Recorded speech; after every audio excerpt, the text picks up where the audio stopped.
Ето ни отново. Това е входа на парк Света Троица.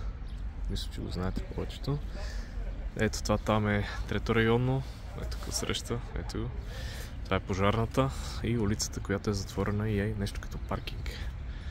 И сега ще ви кажа къде ще сложим тези петлея, да може да се почерпите. Ето тук в началото има една плочка, който си ги намери.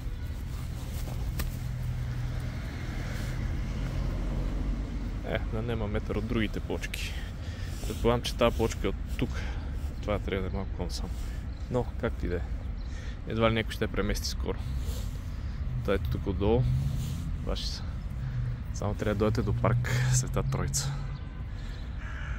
Ако ги намерите, може да драснете един коментар, да се абонирате и така нататък.